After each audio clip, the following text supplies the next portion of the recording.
Hi, ഞാനിപ്പോൾ നിൽക്കുന്നത് കൊല്ലം സുധിയുടെ വീട്ടിലാണ്. അതായത് രേണു സുധിക്ക് ഇപ്പോൾ പുതിയതായിട്ട് പള്ളിക്കാർ വെച്ച് കൊടുത്ത ചങ്ങനാശ്ശേരിയിലെ വീട്ടിലാണ് നിൽക്കുന്നത്. അപ്പം നമ്മൾ നെറ്റിപ്പട്ടം ചെയ്യുന്നുണ്ട് എന്നുള്ളൊരു കാര്യം എല്ലാവർക്കും അറിയാമല്ലോ.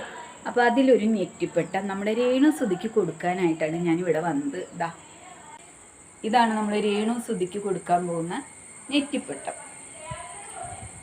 ഇത് കണ്ടോ, രേണു സുധി ഒരു ക്രിസ്തീയ മതവിശ്വാസി ആയതുകൊണ്ട് നമ്മൾ ഈ നെറ്റിപ്പട്ടത്തിന് ഇങ്ങനെ കുരിശ് വെച്ച് നിങ്ങൾ കണ്ടിട്ടില്ലല്ലോ.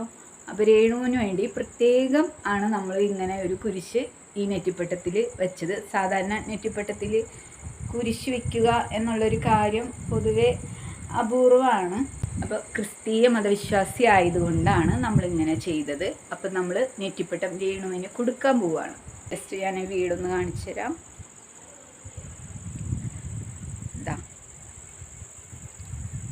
ഇതാണ് നമ്മുടെ ചങ്ങനാശ്ശേരിയിലുള്ള കൊല്ലം സുധിയുടെ വീടെന്ന് പറയുന്നത്. ഇതാണ്. അപ്പോൾ നമുക്ക് വീടിൻ്റെ അകത്തേക്ക് പോവാം.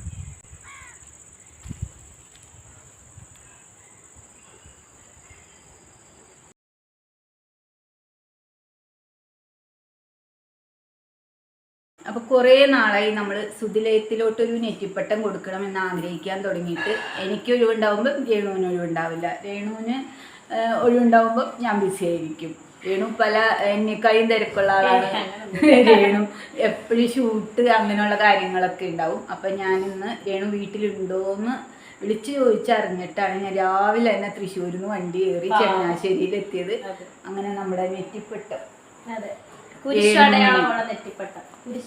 ബാക്കിയൊക്കെ രേണു പറയും. സത്യം പറഞ്ഞ നെറ്റിപ്പട്ടോ എന്ന് പറയുന്നത് ഞാൻ കുറച്ച് പിന്നെ ഞാൻ ഒറ്റയ്ക്ക് പറഞ്ഞപ്പോൾ അത് കള്ളത്തരമാണ്. മരിച്ചുപോയ സൂചിച്ചാണ്ട് ഇതൊന്നും വന്ന് തിരിച്ച് പറയത്തില്ലല്ലോ എന്ന് പറയാം. അതുകൊണ്ടാണ് ഞാനത് ചേച്ചിയുടെ ഹസ്ബൻഡ് ചേട്ടാപ്പിയെ കൊണ്ട് ഞാൻ പറയിപ്പിച്ചത്. ആളുടെ അടുത്ത് എപ്പോഴും പറയുന്നത് സൂചിച്ചാണ്ട് ഒരു നെറ്റിപ്പട്ടം ഭയങ്കര ആഗ്രഹമാണ്, ഒരു വീട് പണിതിട്ട്. അതുപോലെ തന്നെ ഏട്ടൻ്റെ ആഗ്രഹം പോലെ തന്നെ ഒരു നെറ്റിപ്പട്ടം, കുരിശടയാളമുള്ള നെറ്റിപ്പട്ടം, നമ്മുടെ വിശ്വാസം അനുസരിച്ച് കുരിശടയാളമുള്ള ഒരു നെറ്റിപ്പട്ടമാണ് ചേച്ചി കൊണ്ട് തന്നിരിക്കുന്നത്. ഒരുപാട് സന്തോഷം, സൂചിച്ചാണ്ടിന് സന്തോഷമായെന്നാണ് വിശ്വസിക്കുന്നത്. സൂചിച്ചാണ്ട് ആത്മാവ് ഒരുപാട് സന്തോഷിക്കുന്നുണ്ട്. സോ ഭയങ്കര ഹാപ്പി. എത്രയും മനോഹരമായുള്ള രീതിയിൽ ഈ കൈകളിലൂടെ ഒരു കലാകാരി എന്ന് പറയുന്ന ഏറ്റവും വലിയ ദൈവാനുഗ്രഹം കൂടെയാണ്. ഈ ഒരു ആർട്ട് ചെയ്ത് ചേച്ചിക്ക് ഒരുപാട് എന്താ പറയുക, ദൈവത്തിന്റെ വലിയൊരു സൃഷ്ടിയാണ് കലാകാരികൾ. ഇത് മാത്രമല്ല, ഞാൻ വെണ്ണക്കണ്ണനെ വരയ്ക്കുന്നുണ്ട്, ഗുരുവായൂരപ്പനെ വരയ്ക്കുന്നുണ്ട്.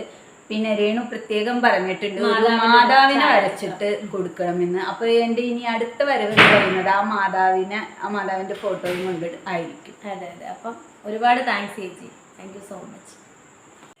ഈ ഒരു നെറ്റിപ്പട്ടം ഞാൻ കുറേ മാസങ്ങളായിട്ട് രേണു സുധിയുടെ വീട്ടിലേക്ക്, അതായത് സുധിലയത്തിലേക്ക് കൊടുക്കണമെന്ന് വിചാരിച്ചിരുന്നു.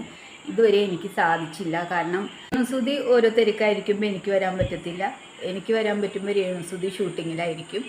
അപ്പം ഇന്നൊരു ദിവസം അകത്തു വന്നു. അപ്പം ഞാൻ നേരെ നമ്മുടെ ചങ്ങനാശ്ശേരിയിലേക്ക് വന്നിരിക്കുകയാണ്. നമ്മൾ സുധിലയത്തിലോട്ട് പ്രത്യേകം തയ്യാറാക്കിയ ഈ ഒരു കുരിശ് നിങ്ങൾ നെറ്റിപ്പട്ടത്തിൽ കാണാൻ സാധ്യതയില്ല. പക്ഷെ നമ്മൾ സുധിലയത്തിന് വേണ്ടിയിട്ട് പ്രത്യേകം തയ്യാറാക്കിയ നെറ്റിപ്പട്ടാണിത്.